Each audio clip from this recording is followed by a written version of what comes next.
E aí pessoal, aqui quem fala é o Gibson e hoje eu vou estar trazendo um vídeo um pouquinho diferente, espero que gostem. O caso das irmãs Dione, uma das histórias mais bizarras e cruéis de todas.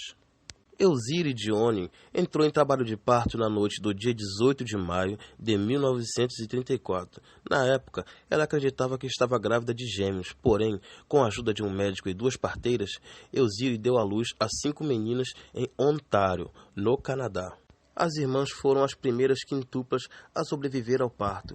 Annette, Emily, Yvonne, Cecily e Mary nasceram prematuras e juntas pesavam pouco mais de 6 quilos.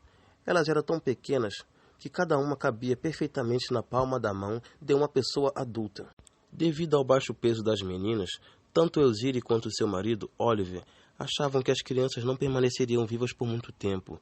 Logo após o parto, Elzire entrou em choque e o médico que a atendia chegou a pensar que ela pudesse morrer também. Felizmente, ela se recuperou depois de 2 horas e suas filhas depois de algumas semanas. Até então, as crianças passavam horas deitadas em um cesto à beira do fogão para receberem calor. Além disso, eram mantidas em constante vigilância e recebiam para mamar uma mistura de água, xarope de milho, leite e rum. Mulheres da vizinhança que amamentavam também ajudavam a família, doando leite materno todos os dias. O irmão de Oliver tinha contado a um jornal local a respeito do nascimento das 5 meninas, e a repercussão foi tamanha que pessoas de todo o vilarejo se ofereciam para ajudar. Em pouco tempo, a notícia havia se espalhado para todo o continente. De repente, a família estava recebendo ofertas que buscavam expor as meninas.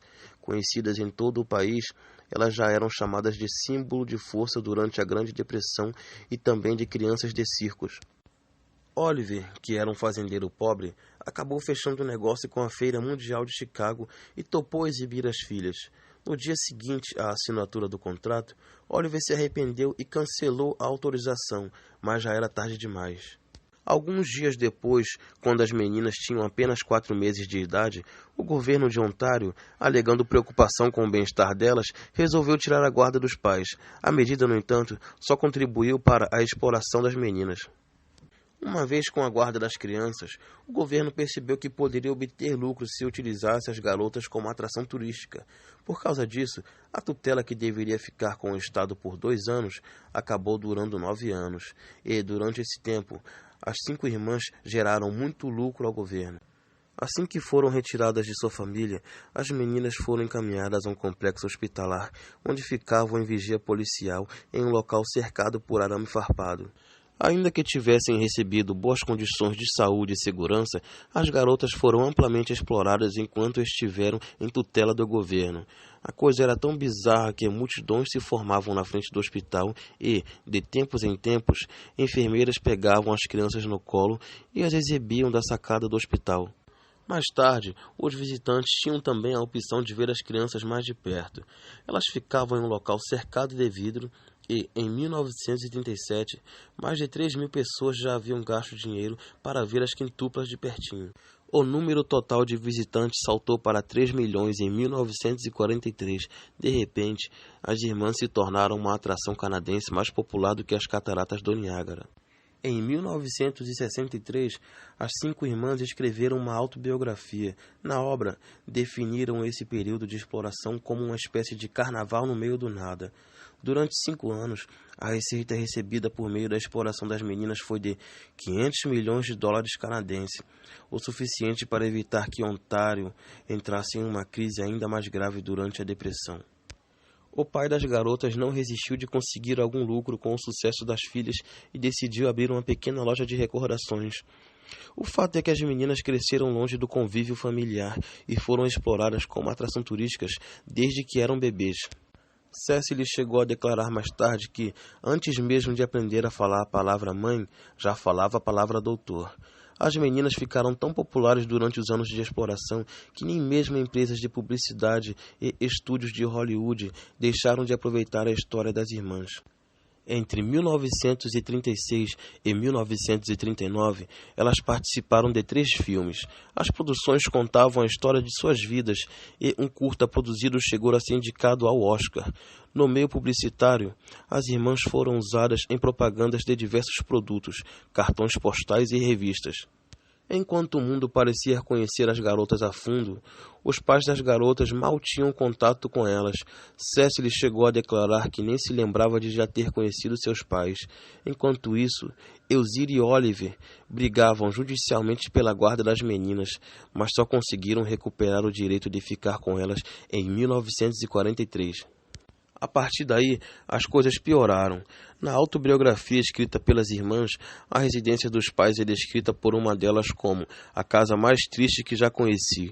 Pouco tempo depois de receberem a guarda das meninas de volta, Elzire e Oliver ganharam também um valor considerável em dinheiro, correspondente a uma parte dos lucros proporcionados pelos filmes e comerciais feitos pelas filhas. Com o dinheiro, a família se mudou para uma mansão luxuosa, mas os pais das garotas acreditavam que elas tinham pecado nesse tempo em que foram exploradas, e a relação entre todos era bastante fria. Na autobiografia, as meninas relatam que foram estupradas pelo pai. Na época, elas falaram sobre o assunto na escola e foram instruídas a continuar a amar seus pais e usar roupas mais grossas quando saíssem apenas com o pai, de carro. Esse assunto só veio à tona na época da publicação do livro.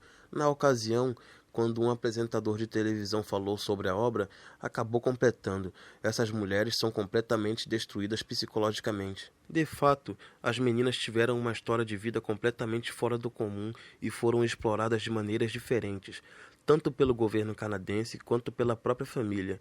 Ainda assim, nenhuma medida foi tomada para que elas recebessem algum tipo de suporte psicológico. Quando completaram 18 anos de idade, as 5 irmãs saíram de casa e, a partir daí, nunca mais falaram com os pais. 2 anos após isso, Emily morreu depois de ter uma forte convulsão e, 16 anos depois, Mary morreu também devido a um problema sanguíneo. Na década de 1990, Annette e Cecily, que estavam divorciadas, foram morar em Montreal com Yvonne. A situação financeira delas não era nada favorável. Apesar de terem arrecadado milhões de dólares, seus pais torraram a parcela que receberam quando elas ainda eram menores de idade. Desamparadas, foram pedir ajuda ao governo canadense, já que durante anos elas serviram de fonte de arrecadação de renda a esse mesmo governo.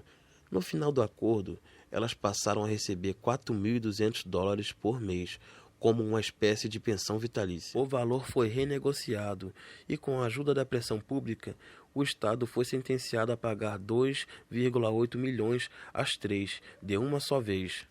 Yvonne morreu em 2001 e hoje apenas Cecily e Annette estão vivas, e a justiça que as 5 queriam, devido ao abuso psicológico e à exploração que sofreram tanto pelo governo canadense quanto pela própria família, infelizmente nunca veio.